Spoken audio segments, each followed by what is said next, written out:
Happy Saturday, friends. Yes, Saturday. The end of week has suddenly become the weekend. So unfortunately, not unfortunately, I'm not apologizing. We had our Halloween party yesterday and I didn't get a chance to record this. So I'm sure pics will be coming. I won't tell you what I was because I'm sure social will have it on Tuesday because I know my peeps and they're good at doing that, but it was a blast. And just as importantly, before we get into all this stuff, up late last night. Go Rangers. Now, truthfully, if I'm being completely honest, I fell asleep right around the eighth inning or so. But Caroline kept, if you know my wife, man, I kept getting woken up, not enough to pay attention, but just kept going back to sleep because, again, as I mentioned, the Halloween party was during the afternoon. So, anyway, congrats to the Rangers. Let's go Rangers. Bit of good news. Rates are now out of the eights. So that's always a plus. You know, they're starting to come down just a tick.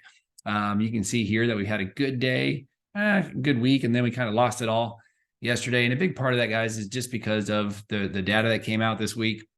One part was GDP. I don't have a slide for that, but GDP came out a little hotter than expected, meaning like the economy's doing supposedly the economy's doing better than what was anticipated. And really, we'll get to it. It's based on spending.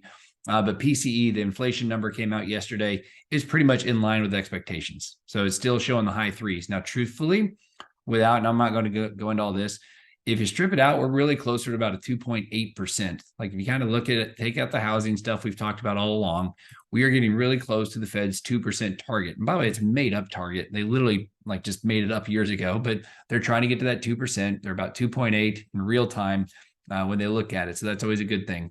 New home sales. So here's something about inventory, right? Because I just had a room of 20 plus loan officers together, buddies and friends of mine. We all got together earlier this week to get together, and we're all like talking about just inventory shortages and where we think appreciation and rates are going to go in the future. But guys, here's the reality. Like if you look at this, and this is the very middle bottom, you can see completed monthly sales pace. There's only about a 1.2 month available supply. So 1.2 months, let's call it 5 or 6 weeks.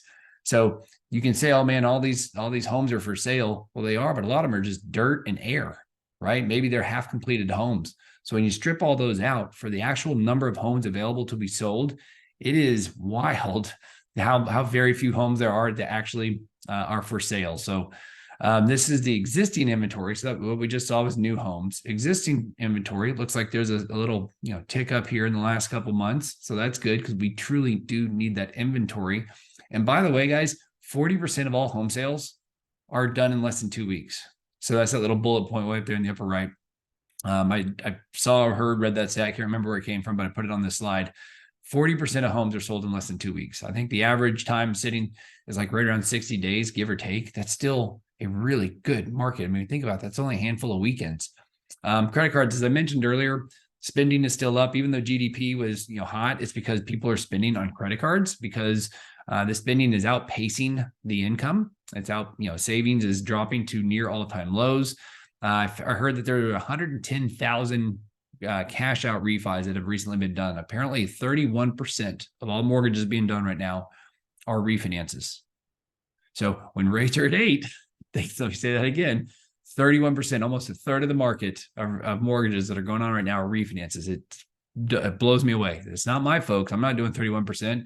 And I wish I was, by the way, but somewhere there's a call center, somebody's doing cash out debt consolidation. So if you know folks, because credit card debt is at an all-time high. And by the way, the interest rates are super high on those because again, rates have gone up.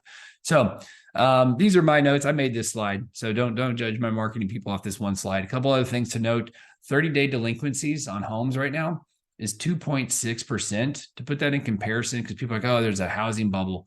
Back in 2010, like, the mortgage meltdown, all that stuff, it was 11.5%.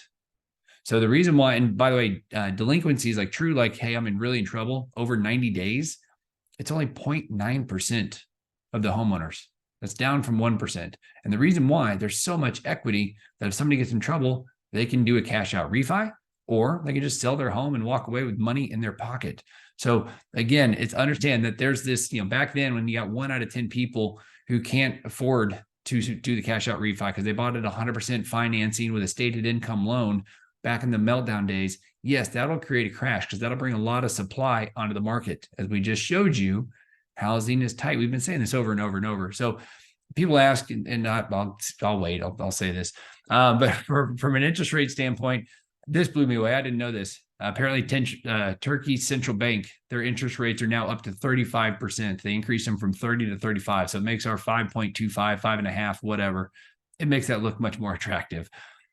These are the 10 biggest markets declines and the 10 biggest market improvements. Dallas Fort Worth, you're going to see somewhere, it's not on here, fortunately. We're somewhere here in the blue, not quite the 6.7%, but just a normal healthy area of increase. But guys, the biggest one was Austin and Boise, Idaho, or Boise City, Idaho. Vegas, Arizona, like those are the usual suspects. San Antonio surprised me, to be honest. That one was a little bit of a head scratcher there, but these are just really interesting, I think, as far as saying people are waiting for a crash.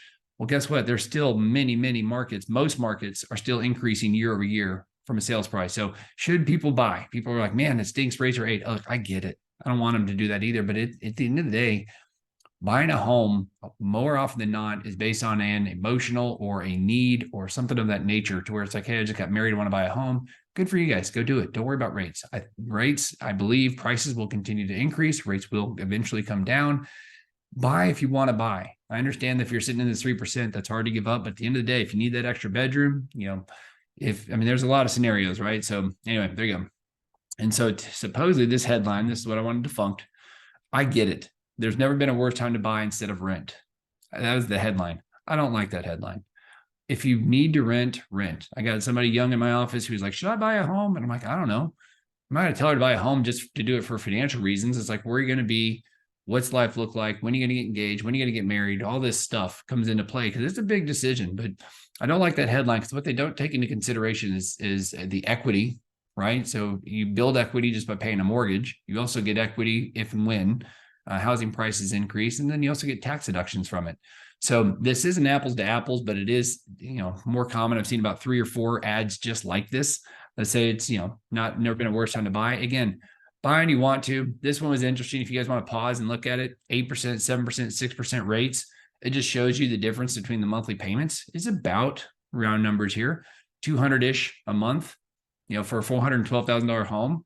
At 8%, you're a little over $3,000, drops down to about 28, then to about 26, give or take. So I just thought that was interesting. Shows the corresponding income you'd need to do this based on their recommendations and their suggestions. I'm not saying that's what you have to have, but I thought that was interesting. Contracts, they're getting canceled about at the highest rate at 16%. Honestly, I don't think I've ever paid attention, but apparently the normal is about 11% to 12%. So it's about, call it 1 in 20 are getting canceled, higher than normal. And a lot of that is just because the rate sensitivity in the market. A lot of folks get in there and start doing their homework and maybe get a little cold feet. I think that's part of it. All right, team. I sent this to my old man earlier this week and I can't find. So I just went back and tried to find the one I wanted to show you. I couldn't find it. I'll explain it in a minute, but these are old real-time ads. So on the left, I like the idea of this. This was Burger King. I think this was in the 80s somewhere. The burger pizza. Thought that was pretty fun. If you look in the 1950s, DuPont had cellophane for kids. So you could wrap these twins up and keep them fresh. I don't know about you guys. When I had my kids, they didn't always smell super fresh. So maybe that was a reverse. Then if my wife, Caroline, just walked in just a little bit ago, she's like, what is that? Is that a pregnant lady smoking? Yep. It's Nico time. Nicotine, baby. For the pregnant mothers, here's one from the 1870s, pre-COVID, toilet mask. And then on the right, soup on the rocks. Yeah, I'm just going to leave it at that. So here's a couple more. I didn't even read what it was for, but on the left, is it always illegal to kill a woman? Yeah. So there you go. How about the joy of good eating? The picture alone, I was like, that's like where Chucky was, inspired, I'm sure. And then on the upper right, how to stay thin. It's good, smart to stay slim and trim, eat sugar. And then the big screen TV down there from the 70s. That was just fun. Had to share that. Couple that are just now on here, but the one I couldn't find had a little kid in the front seat of the driver's seat or the front seat, and it probably looked like a toddler, like 2 or 3 year old, and he had a rope tied around him on his waist to the seat. And so it's like to keep your toddler to where he can roam free, but not too far. And it was a rope. I was like, oh my goodness. So anyway, there you go, guys. As always, get social with us, especially if you want to see the Halloween stuff coming up. You can, share, subscribe, all that fun stuff you're supposed to do. We always appreciate you so much. And again, go Rangers. Thanks for watching. Thanks for sorry for being a few days late on this thing, but have a great weekend, everybody, and stay dry. Bye-bye.